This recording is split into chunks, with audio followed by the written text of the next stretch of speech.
corruption and fraud and much more. We're here to talk about that in Newsnight.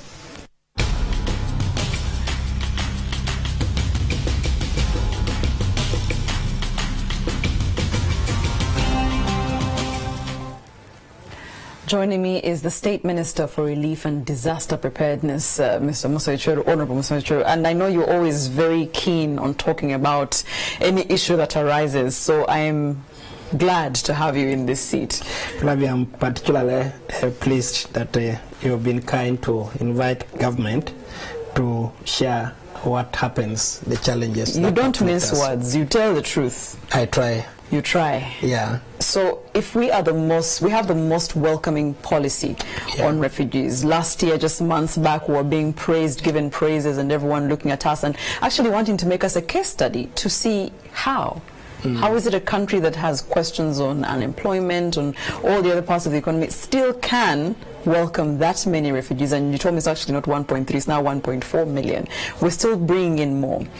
If we are being praised, did we take our eyes away from looking at what is in place from the organizations that are working on this? Flavia and dear viewers, I recently had a platform, an international platform, where I was asked a similar question. Does Uganda have the capacity to look after these very many people who are in distress, who are fleeing because they are being persecuted? I told that international audience that we may be poor, but we are very rich in our hearts as a country. We are very big hearts. We are prepared to share even the little that we have with these communities in distress. And that's why we will continue to keep an open door policy to refugees. The 1+ million people from South Sudan were indicating to the world that probably we're reaching a climax. But that was before DRC started bubbling with the threat of almost exploding. Today we have close to about 1.4 million. This is the biggest refugee influx into Uganda in our living history. And that alone has its problems. Tell me, you might say we're rich at heart and all of that, but I'm guessing with the numbers that we have with refugees comes funding as well and aid. Yes, indeed. Whether it's in form of supplies, whether it's money, whatever they can, medicine, I'm told as well. So if the question is on mismanagement, who then manages? Is it the ministry? Who's then looking at these people to know that, first of all, these are the standards to keep? Going in, this is how the relief is distributed. Who then checks and reviews? Has it been distributed the way it was supposed to? The way the refugee management system functions is probably what needs to be explained to the country very well. Yes, we as a government who are providing host are the captains of the whole process. So the government of Uganda captains the entire process. But the mandate of looking after the welfare of refugees is in the United Nations High Commission for Refugees. And that is a mandate given by the international community under the UN.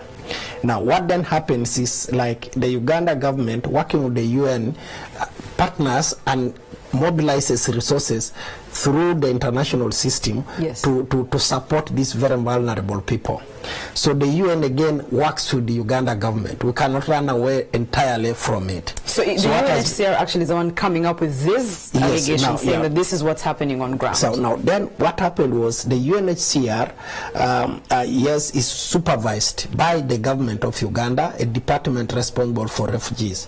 So what seems to have happened, one, there was a failure in establishing the exact figures of those who must benefit, because the way food is distributed, you must go as a head of a household.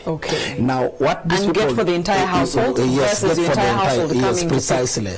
Now then what happened was there was some registration which apparently was done by the Department of Government that is Department of Refugees, and it is there that seems to have had a problem, where problems must have arisen. The list of problems looks to be beyond that. But no, registration. We don't really have because of poor registration, they exaggerated some of the figures, and in doing that, when now they pass those figures, which are exaggerated, to UNHCR, then it passes it to World Food Program, which passes it to a partner. To an exaggerated number. So then that's where the problem was, because even if it's just about 20 households, that is already an inflated figure. Okay, so we're running out of time, but just to explain that there must be something that you have in mind to...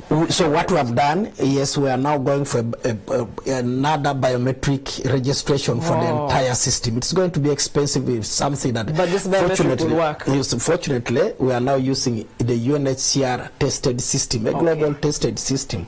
Then we have also taken administrative measures to ensure that there will be thorough investigation, because even if it's just a small portion, it threatens to kind of dent our otherwise very good As image. Ugandans, we don't mind investigations. We want results at the end of the investigation. So we are going to do that investigation. We are also going to, I think, ask the officers first to step aside so that this investigation is independent and it's not interfered with. So there is a lot being done. I just wanted to let the country know that there is no crisis. There is only a small being handled. setback. Precisely. Thank you so much, State Minister for Relief and Disaster Preparedness, Musa Echweru. That's it for Newsnight. Welcome.